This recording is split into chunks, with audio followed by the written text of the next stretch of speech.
Hi అండి. IPL అయితే ఫైనల్‌కొచ్చేసింది. Play offs ఎవరనేది క్లియర్‌గా అందులో తెలిసిపోయింది మనకైతే.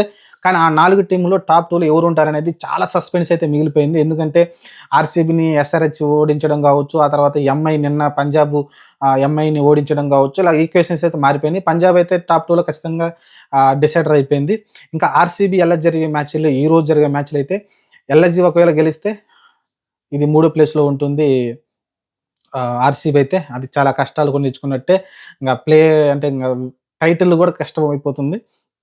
ఖచ్చితంగా ఆర్‌సీబీ అయితే మ్యాచ్ గెలవాల్సి ఉంటుందండి.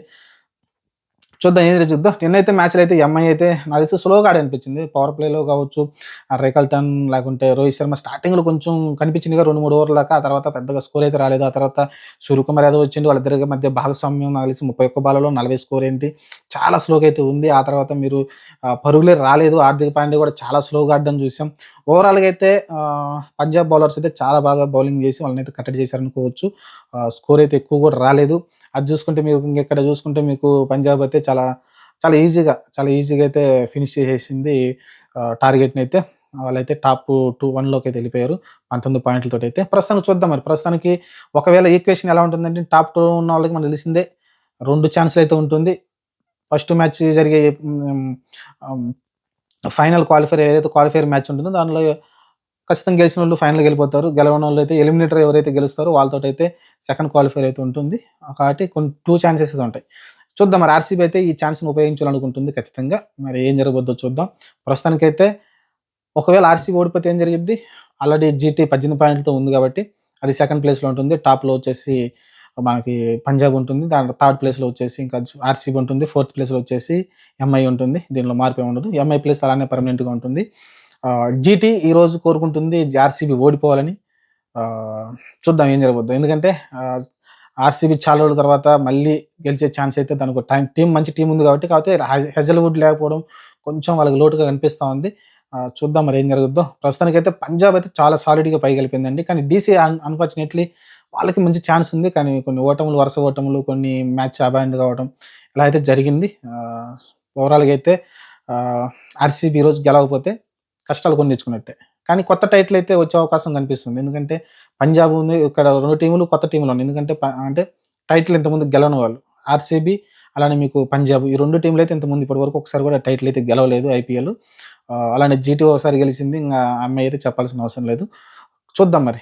ఎంఐ ప్లే ఆఫ్‌కొచ్చిందంటే నాకు ఆశ్చర్యం కలిగింది. ఎందుకంటే నేను ఆ రోజు ఒక 7 మ్యాచెసో, 6 మ్యాచెస్ అయిన తర్వాత నేను జెప్పాను. వీళ్ళు వరుసగా ఓటములయ్యారు గదా! అలానే ఎస్ఆర్‌హెచ్, కేకేఆర్ అన్ని వరుసగా ఓడిపోతూ ఉన్నారు సీఎస్‌కే. నేననుకున్నాను ఈ 4 టీములు చాలా కష్టంగా కనిపిస్తా ఉన్నాయి. కనీసం ఈ 4 టీములు ఒక్క టీమైనా ప్లే ఆఫ్‌కెళ్తే బాగుంటుంది అని నేనే అన్నాను ఆ రోజు. ఎంఐ గాని, లేకుంటే ఎస్ఆర్‌హెచ్ గాని, సీఎస్‌కే గాని ఇక్కడి నుంచి పికప్ అయ్యి పైకెళ్తే బావుంటదనిపించింది. ఎంఐ అది చేసి చూపించిందండి. ఎందుకంటే ప్రతిసారి గూడా ఎంఐ ఇలానే స్టార్టింగ్‌లో వరుసగా 4, 5 మ్యాచ్‌లు ఓడిపోవడం, ఆ తర్వాత వరుసగా మ్యాచ్‌లు గెలుచుకుంటూ ప్లే ఆఫ్‌కెళ్ళడం చూస్తుంటాం. ఈసారి గూడా అలానే ఎళ్ళింది. కప్పయితే కొట్టేలాగా కనిపిస్తుంది. నిన్నేదో మ్యాచ్ ఓడిపోయింది గానీ పంజాబ్ మీద. ఆహ్, చూద్దాం. ఎంఐ ప్లే ఆఫ్‌లో చాలా స్ట్రాంగ్‌గా ఉంటుంది. చూద్దాం మరేం జరగబోద్దో. ప్రస్తుతానికైతే ఆర్‌సీబీ గండం. ఈరోజు మ్యాచ్ గెలిస్తే కనీసం టాప్ 2కెళ్తుంది. ఎంఐ తోటి ఒక్క మ్యాచే ఆడే అవకాశం ఉంటుంది. లేకుంటే ఇక్కడ ఎంఐని ఓడించాల్సుంటుంది. ఆ తర్వాత పంజాబ్‌నో లేకుంటే జీటీనో ఓడించాల్సుంటుంది. చాలా కష్టమైపోతుంది ఆర్‌సీబీకి. అంటే దాదాపు 3 మ్యాచ్‌లు ఆడాల్సుంటుంది వాళ్ళు. అంటే ఫైనల్ దాకా 3 మ్యాచ్‌లు గెలిస్తే ఫైనల్ గెలుస్తారు. కాబట్టి అంత కష్టం లేకుండా టాప్ 2లో ఉంటే ఒక మ్యాచ్ గెలిస్తే ఫైనల్‌కెళ్ళిపోతారు. ఇంకొక మ్యాచ్ వచ్చేస్తుంది. క్లోజ్ చేసి విజేతలుగా ఉండొచ్చు. చూద్దాం మరి ఏం జరగబోద్దో. నా ఉద్దేశంలో ఆర్‌సీబీ కన్నా కూడా పంజాబ్ అండి. పంజాబ్ ఈ సంవత్సరం అందులోను శ్రేయస్ అయ్యారు. ఎందుకంటే లాస్ట్ టైము కేకేఆర్ గెలిచినా సరే గంభీర్‌కే మొత్తం ఇచ్చేసారు ప్రయారిటీ. ఎందుకంటే గంభీర్ వల్లే వాళ్ళు గెలిచారని. కానీ ఈసారి ఇక్కడ చూస్తే ప్రతి మ్యాచ్ బ్యాటింగ్ మంచిగా చేశారండి. చాలా మంచి మంచి నాకులు ఆడడం చూసాం.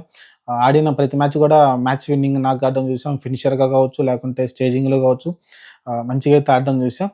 శ్రేయస్ అయ్యర్ గోల్డెన్ హ్యాండ్‌గా వాళ్ళకైతే ముందుకొచ్చాడు. చూద్దాం ఏం జరగబోద్దో. పంత్ అయితే అక్కడ చూసాం కదా! ఎల్ఎస్‌జికి ఎంత దారుణమైన విఫలమయ్యాడో.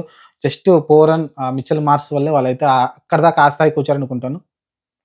వాళ్ళిద్దరు ఆడిన ప్రతిసారి కూడా ఈళ్ళు ముగ్గురు ఆడిన ప్రతిసారి కూడా వాళ్ళైతే ఓడిపోయారు మ్యాచ్‌లు.